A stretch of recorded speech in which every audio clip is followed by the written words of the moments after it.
Sun Games in vintage.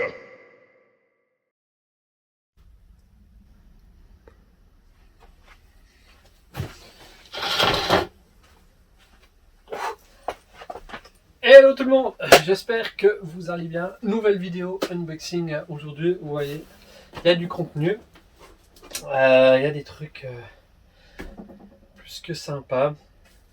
Vous verrez, celui-là je vais l'ouvrir à la fin, je sais ce que c'est, parce que j'attends pas non plus trop longtemps avant de les ouvrir. Là c'est vrai qu'il faut quand même savoir que, mine de rien, suivant comment il y a des garanties. Celles-ci sont pas valables trop longtemps, c'est mieux de regarder tout de suite. Il y a un délai pour quand même regarder que tout soit conforme à ce qu'on avait acheté, donc j'attends pas trop longtemps, donc je sais vraiment ce qu'il y a dans mes colliers. Et il y a un thème principal qui est mis en exergue dans cette vidéo. Alors je vais commencer par le premier, qui vient d'un de mes fournisseurs préférés. Voilà, c'est pas dans ce carton que vous allez voir des trucs totalement incroyables, mais je suis quand même content de ce que je devrais avoir dedans. Comme à son habitude, c'est bien protégé. Voilà. Et voilà. Donc, ce que vous allez voir maintenant, c'est plus ou moins ce qu'il y a. Enfin, c'est ce qu'il y a dans ces trois cartons. Ça, c'est autre chose. Alors, est-ce que ça vous dit quelque chose si je vous montre ce format-là? Donc, c'est peut-être la couleur que vous voyez comme sur la vidéo. Sans plus tarder, on va ouvrir. Comme d'habitude, c'est ultra bien protégé. Voilà. J'aime beaucoup ces boîtes-là. Regardez. Et oui, un Phoenix V1 Windows Box. Japan, évidemment, des boîtes japonaises. Elles ont été sorties d'abord par Bandai, sous cette forme-là. J'en avais déjà parlé dans une autre vidéo. J'aime assez, je trouve que le genre est assez bien. Où là, on peut voir la forme du corps qui est de la figurine, et dessus, ils ont simplement collé les bouts d'armure. Ça donne un effet, je trouve, assez sympathique. Et enfin, derrière le point. Donc, si je ne me trompe pas, la figurine est en bel état. Ouais, c'est bon. Et petite subtilité, vous voyez au niveau de la couleur de l'armure, ce n'est pas comme du Made in Hong Kong. Il a plus une couleur, on va dire, cendrée ou de zinc. C'est pas tout à fait la même couleur de l'armure, et j'aime beaucoup cette armure, je trouve qu'elle reflète aussi bien celui de l'animé. Voilà. Ah mince, j'ai cru que j'en avais deux, mais il n'y en a qu'une. Ok.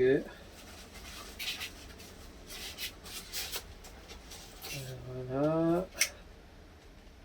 Bon, personnage un petit peu fatigué au niveau des articulations. Et puis là, on constate qu'effectivement, c'est bien du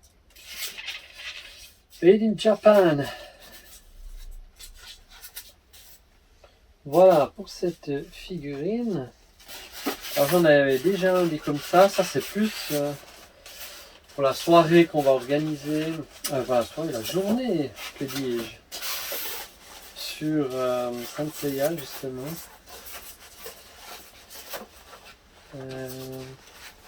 Qui aura lieu donc le 18 novembre.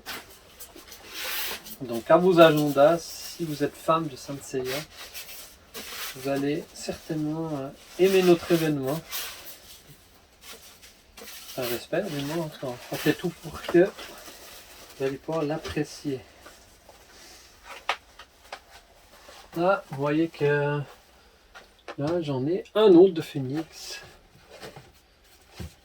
Ah, j'aime bien ces boîtes Windows Box. Elles sont vraiment sympas. Donc celui-là, je le mettrai certainement en vente ce jour-là. Et là, je devrais avoir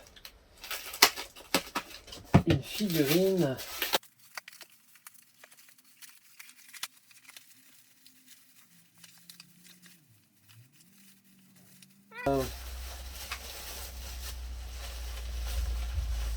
Une nouvelle figurine, mais ça, je l'ai déjà.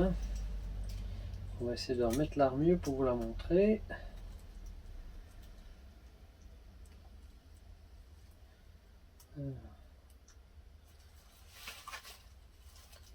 Voilà. Ouf. Vous avez certainement reconnu. Hop.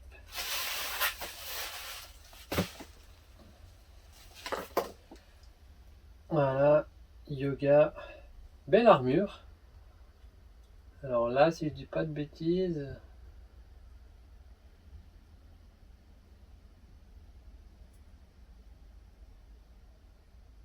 Voilà. 86. Voilà. On a le signe V1. Juste. On a quand même eu cette pièce en plastique, là, l'épaulette qui est un peu fatiguée, mais là, le reste, l'armure est vraiment belle. J'aime bien aussi en acheter de temps en temps des versions avec le totem et les ailes. Des versions en loose. D'ailleurs, il y en aura pour l'événement, j'en aurai justement aussi en loose. Le but, c'est qu'il y ait des figurines pour tous les prix. Alors, je vais continuer avec des figurines. Donc, vu la grosseur, le format du collier, et puis vous imaginez que ce ne sont pas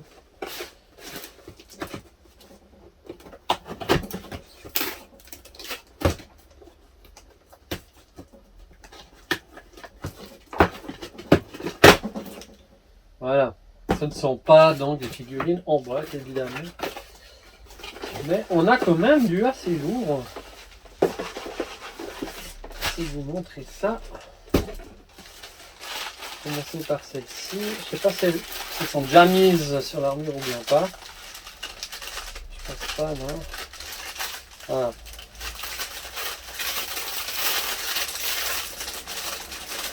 Donc là, on voit l'armure.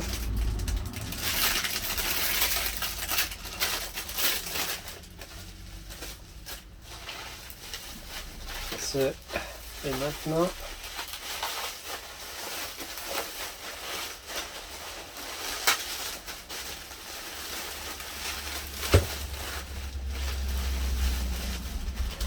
voilà, on va attaquer les personnages. Donc il s'agit de 3 figurines exclusives. Vu la couleur, vous aurez reconnu.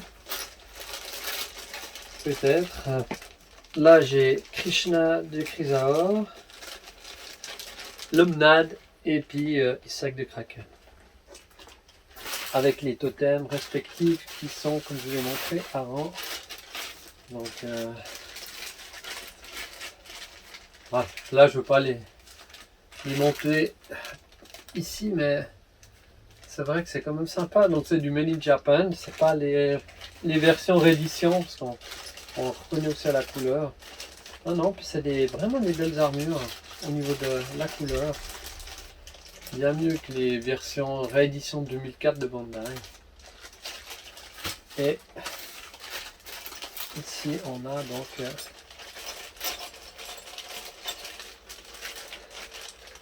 alors, elles ne sont pas parfaites, hein, évidemment.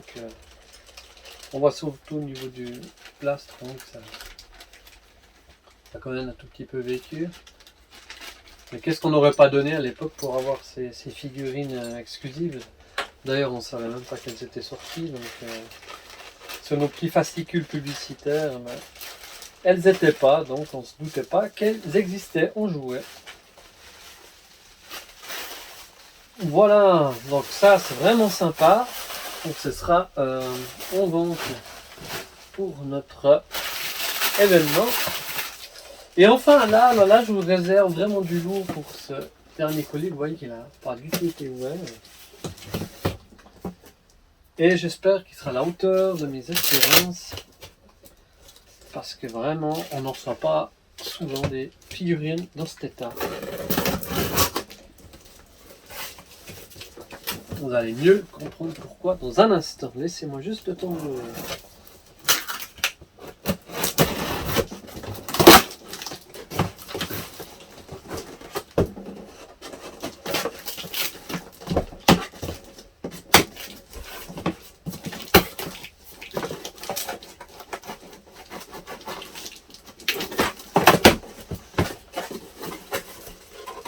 Voilà, presque. Vous voyez qu'il a bien protégé. Donc c'est quand on protège aussi bien un colis, c'est qu'à l'intérieur, il y a quelque chose qui vaut certainement de l'argent.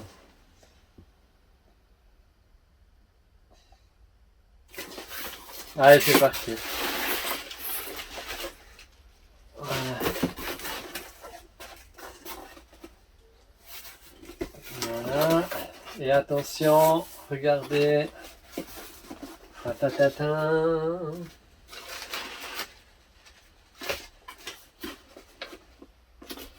Un magnifique Pégase made in Japan, enfin du FR Jap qui plus est, ouais, encore avec le prix à l'époque il coûtait 175 francs français. Et là je l'ai dans une magnifique boîte.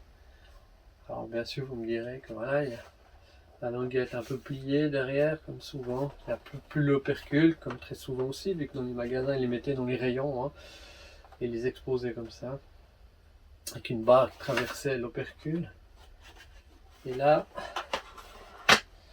je vais vérifier son contenu. Waouh!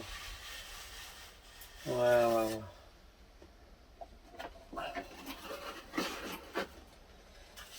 Alors, hop là, petite ailette.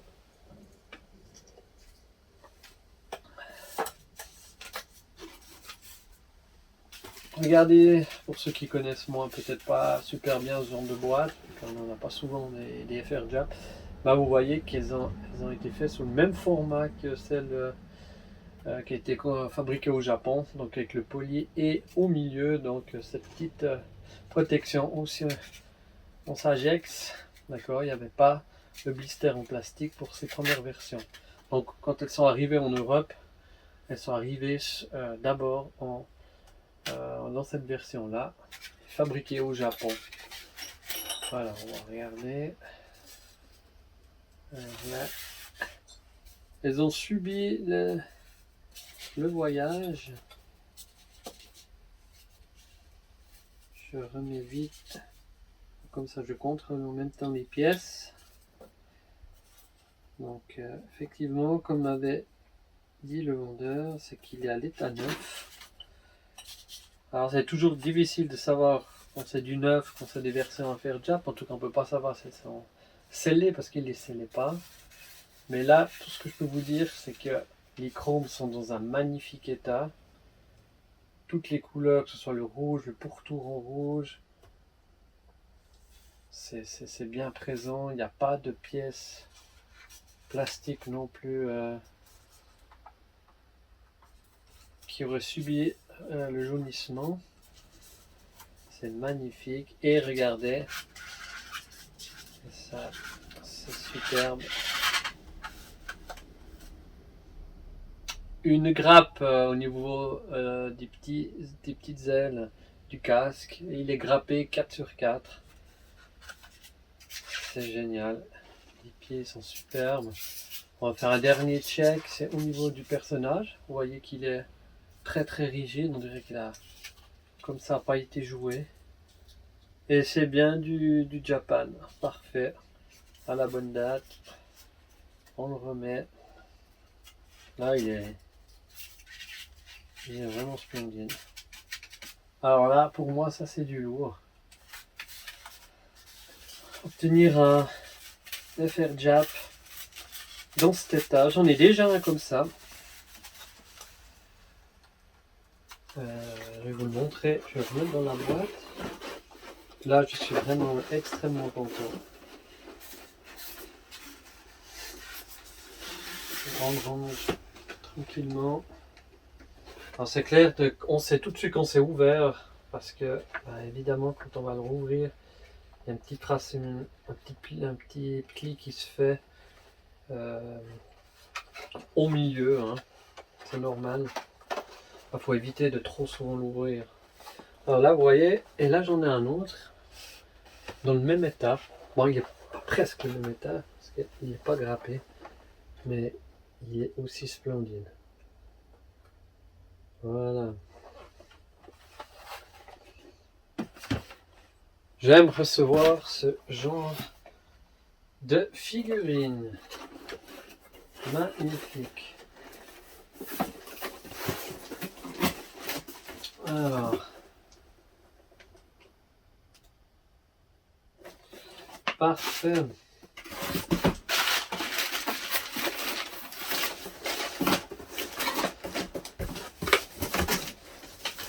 La suite et la fin.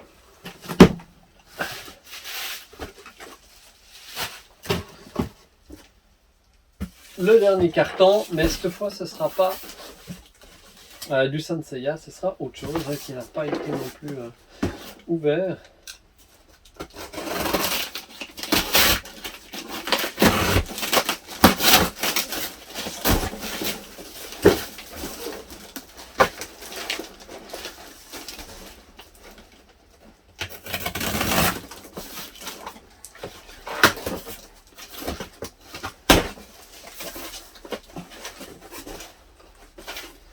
Parfait.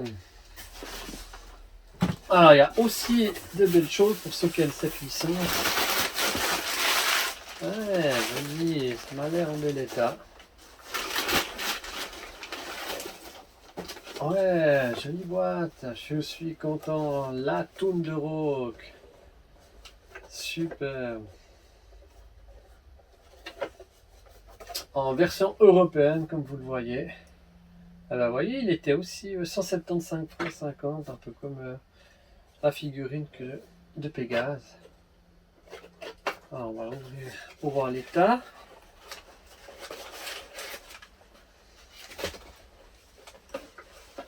Alors, elle était vendue sur poster, je crois. Ouais, donc souvent à côté du chrome qui est beau, l'autre moins beau. Voilà. Le mécanisme fonctionne. Les bombes sont dessous. Par contre, il n'y a pas le perso, ça je me souviens plus s'il était compris ou bien pas.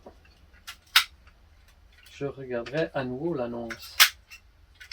Mais tout fonctionne, les pneus sont pas cassés. Extra. Voilà. C'est pas tous les jours non plus que je reçois une Toon de Rock dans cet état, au niveau soit du véhicule et de la boîte.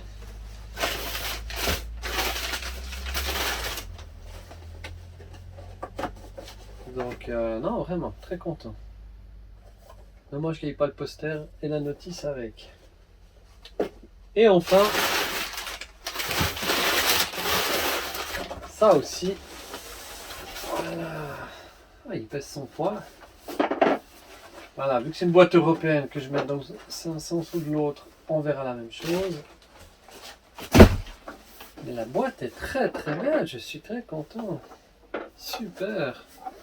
Elle passe une fade. Alors bien sûr qu'il y a toujours des traces d'usure, enfin très souvent des traces d'usure, hein, vu que les jouets qui datent, celui-là je crois de 87 et 88. Un petit peu some fade ici, ça arrive souvent. Hein. Mais le principal c'est que sur les arêtes c'est moins important, quoique, ça dépend des collectionneurs que vous êtes. Mais j'aime bien ce véhicule. Donc là, je sais pas vous, c'est pas le plus... celui qu'on voit le plus souvent d'ailleurs. Mais par contre, il n'est pas totalement complet, me semble-t-il. Si mes souvenirs sont bons, je peux quand même juste le checker. Ça reste un des véhicules en loose les plus chers. Non, il n'y a plus rien dans la boîte.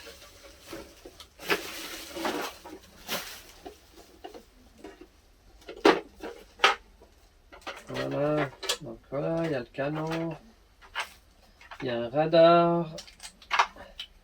Là, il manque le fil, ok. Ouais, c'est ce que je pensais. Bon. Tac, le canon, c'est bon.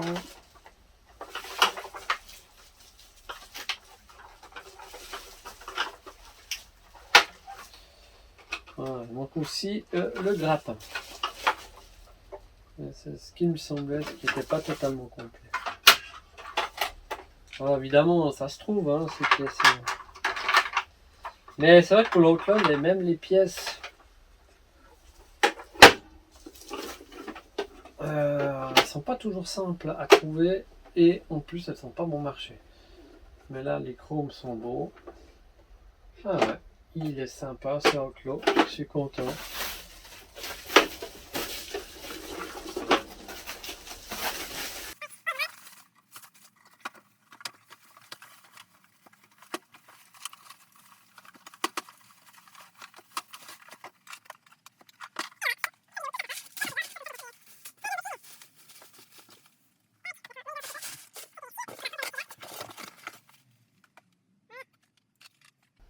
Ah ouais, c'est de ne rien faire tomber. Moi, j'espère que ça vous a plu. J'aime bien, comme je dis souvent, partager un petit peu ces produits que je reçois avec vous. Comme ça, vous pouvez suivre un petit peu les arrivages et voir certaines choses qui vont être mises dans la boutique. Alors, je vais essayer de poster ces vidéos avant de mettre les produits. Pas tous, hein, certains c'est pour ma propre collection, comme vous le voyez. Mais certains seront en vente dans la boutique. Et à l'événement que je rappelle, le 18 novembre, à la salle de l'Aprila à Estavayer-le-Lac en Suisse. J'espère que vous viendrez nombreux. Il y aura ce ne sera pas beaucoup de vendeurs, mais il y aura Kishi Shop avec un gros assortiment aussi de figurines, que ce soit des mid-close, les X, et puis même du vintage. Et univers vintage, donc on aura énormément et essentiellement du vintage. J'essaye d'avoir un petit peu tout, d'accord, c'est-à-dire dans la figurine, hein, que ce soit du Jap, de l'européen, enfin du FR, que ce soit des versions vintage ou des rééditions. Il y en aura vraiment, comme je disais avant, pour toutes les bourses. Et également des goodies. Alors ça, c'est pas quelque chose qu'on aura énormément, mais on va essayer d'avoir les jeux de cartes, les decks, quelques figurines, comment ça s'appelle, les animaux Heroes là, qui sont sortis il n'y a pas longtemps. Des jeux de société, ça aussi. Comme là, par exemple, je vous montre encore quelque chose. Ça aussi, on aura. Et ça, c'est vraiment sympa. Je crois que je vous l'ai déjà montré.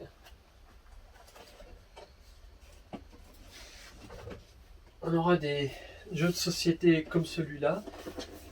Donc ça, c'est mon propre jeu. Où là, on va pouvoir jouer également à ce jeu. Parce qu'un de mes meilleurs amis, là, il m'a fait... Ah, bah, je l'ai pas là, mais... Il m'a fait la version, le mode d'emploi en français, donc on va quand même enfin pouvoir jouer à ce genre de jeu parce qu'il y a des très beaux jeux de plateau. Et vous aurez la version Poséidon Asgard pour la journée de Saint Seiya. Donc j'espère que vous viendrez parce qu'il y aura des animations. Il y aura des quiz également, puis il y a le tournoi de jeux vidéo, c'est Ultimate Cosmo. Je ne sais pas si vous avez déjà joué, vous pouvez le télécharger sur internet, hein, sur PC, et vous verrez qu'il est vraiment bien un jeu en 2D, puis il y aura pas mal de lots aussi à gagner. Donc j'espère que vous viendrez nombreuses et nombreux vous essayer et vous simplement passer du bon temps à notre journée et événement Saint Seiya. Voilà, je crois que j'en ai terminé. Voilà, ce qui me ferait le plus plaisir, c'est vraiment que vous notiez la date et puis que si vous pouvez vous y rendre, ce serait vraiment génial. On serait ravis de vous recevoir à l'Aprila, donc de 11h à 18h à Estavayer-le-Lac, en Suisse. Voilà, je vous remercie encore et je vous dis à très bientôt pour de nouvelles vidéos unboxing. Allez, ciao!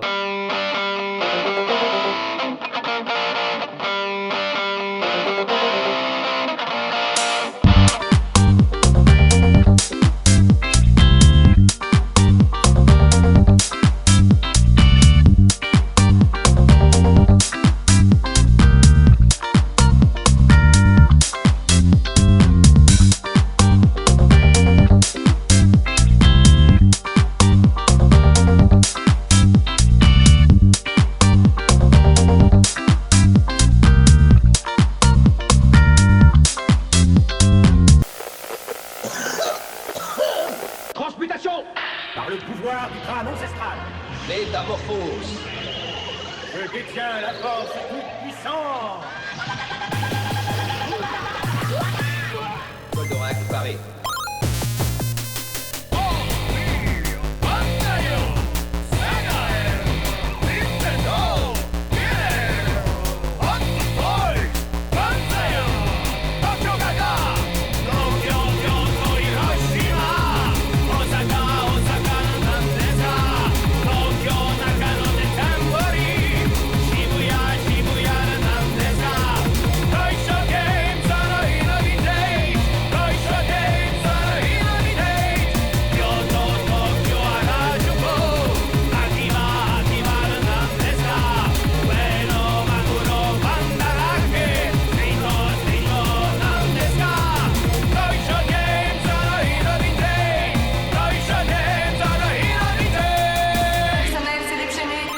Toy Shot Games, in the vintage.